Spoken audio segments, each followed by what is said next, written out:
How you doing? This is Sean McVeigh with Sean's Outdoor Adventures. In this video, I'm going to compare and contrast a hunter's safety harness versus a climbing harness, rock climbing, tree climbing harness, whatever you want to call it. So, hunter's safety system versus climbing harness.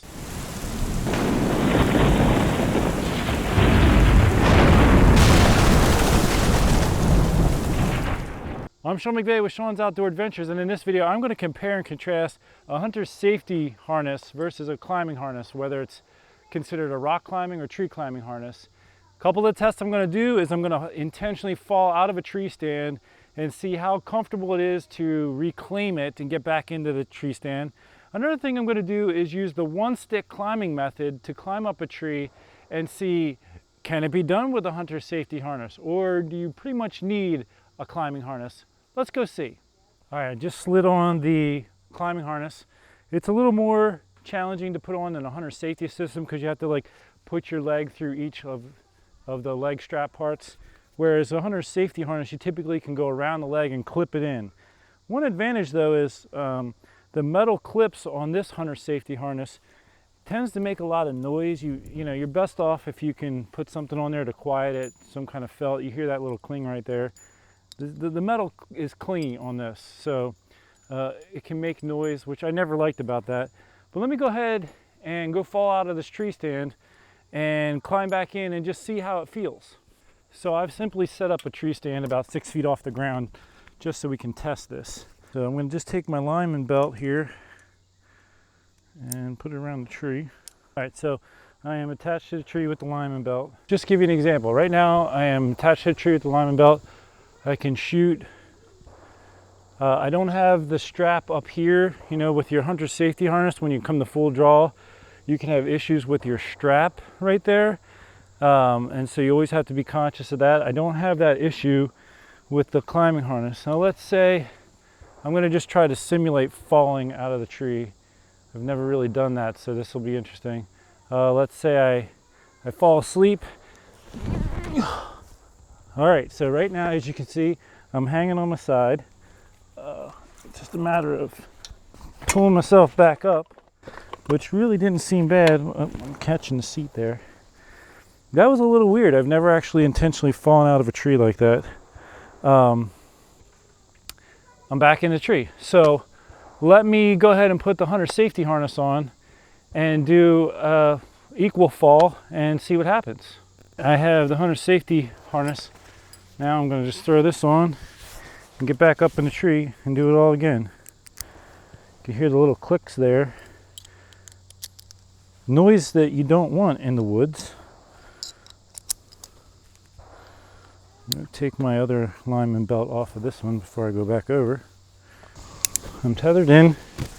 All right, now I'm a little bit of a distance from the camera, but as you are familiar with this strap on a hunter safety harness that's above the back of your shoulders here, when you're coming to full draw, if I'm over here coming to full draw, sometimes I can have an issue with my arm getting hung up on this.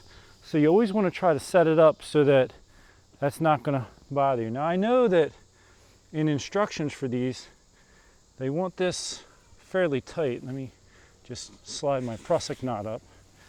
So when you're sitting in a sitting position, they want this fairly tight, although I got quite a bit of play here. Now I'm going to fall out of the tree, which I'm not real excited about. And actually, since my steps are over there, I don't want to fall and hit my step, but I'm going to attempt to fall out of the tree this way and see what happens. Ooh. All right, so my feet never actually got to leave the platform, and I can come back up. So I would say neither fall enabled me to get hurt. Both I felt were very easy to get back in the tree stand.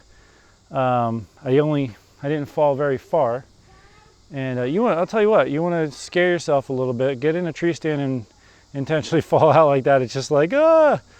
But so that is the comparison. I'd say they're both fairly equal.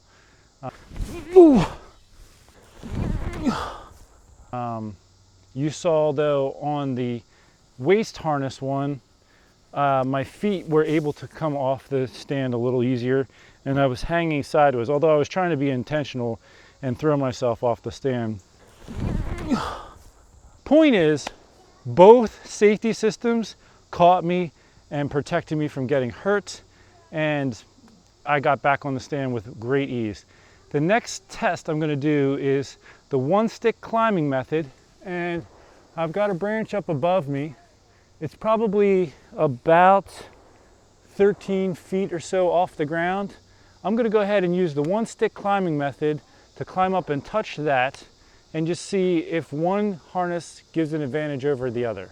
Okay, for the one stick climbing method, let me angle this down for a minute. For the one stick climbing method, here's a couple things. I got a one climbing stick. I'm going to incorporate an aider to give some extension to it. So it's as simple as taking this strap, which is rated for about 1,000 pounds, putting it, I'm just going to lay it on here, slide this end through like this so that it's attached to my step. Now it's not coming off. I can put my foot in there and use it as an extra step. So that's part of the process for the one stick method. I'm going to use that.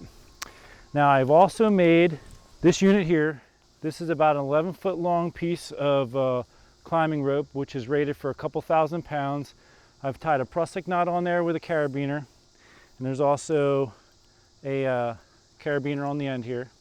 The carabiner is not actually for the one stick part. I'm going to actually use that when I get up there. But I'm going to put this around a tree, hang from it, and I'll use that to move my step. Now, because of the climbing harness, I could go like that and hold this together to connect that carabiner. But what I'm going to actually do is take another strap here, feed it through both of these, and I'm going to attach my carabiner to that, and that's just going to make it a little more comfortable for doing the one stick method with a hunter's harness. Let's go give it a try.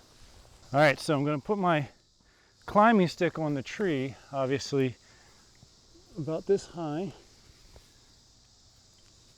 Take advantage of that aider step on the bottom, and I'm going to go around the tree with this. All right, now that this is around the tree, I'm still on the ground. I'm going to hook my carabiner into the strap I've just attached. Okay, now I'm tethered to the tree, and I'm going to begin my climb. One stick method is something I learned from my friend Garrett, who has a channel, DIY Sportsman. I'll put a link to that video. It's a really neat method. So you climb up the stick like this. You're going to hang this up here. You're going to attach that to the tree solidly, and you're going to essentially climb back down and let yourself hang. So now I'm hanging, right? Adjust my strap here, and I can loosen my step and slide it up the tree.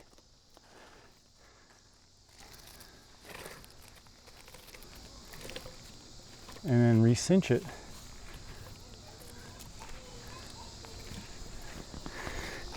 And then I'm going to put my foot in my aider there. Oops, have my strap caught on the step. Put my foot in the aider, climb up. Now I can tell you, as I get up into this branch area here, this is not as comfortable. The climbing, the hunter's safety harness is not as comfortable around the legs down in here than a climbing harness, but it's still fine.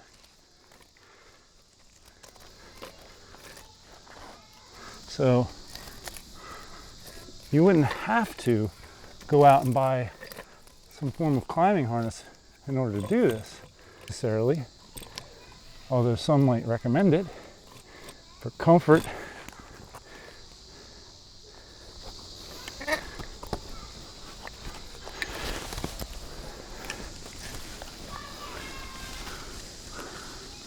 All right, so I am up at about the height I was intending to go.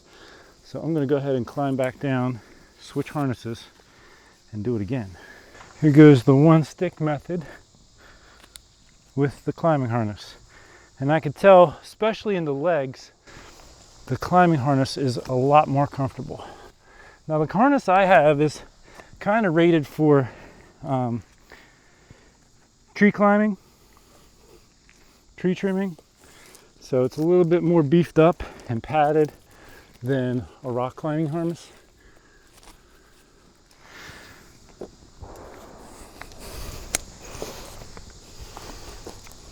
A little more comfy. I could put a link for this harness in the description section if it's something you're interested in. All right, the scripture passage for this video, if you've been following the giveaway series, if you're not familiar with it, watch some of the other videos I've recently uploaded. But the scripture verse is 1 Corinthians 16, 23, 24, verses 23 and 24. So 1 Corinthians 16, 23, 24.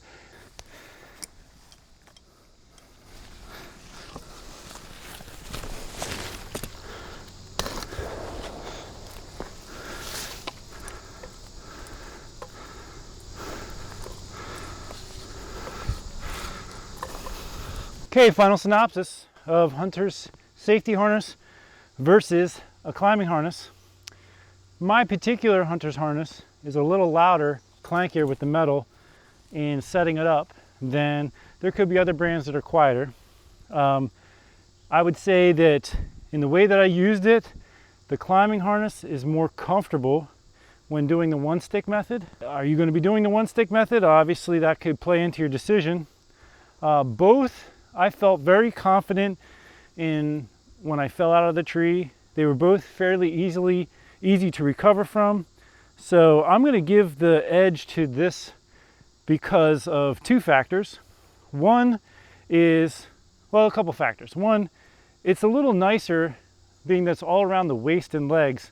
You don't have the strap to contend with.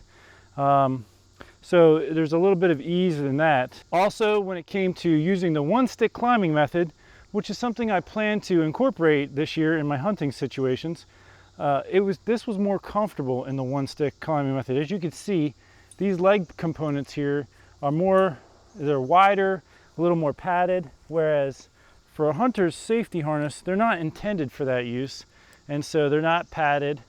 Now, you'll have to read the instructions on your hunter safety harness. If it advises against that, then you obviously don't want to use it for that purpose. A climbing harness is intended for hanging on the side of a mountain, on rocks, hanging on the side of a tree, those types of things. And so this product being rated for that, you're in better shape for it. So I'm going to go ahead and use this in those scenarios this year and look for it. I want to thank you for tuning into this episode. Until next time, take care and God bless.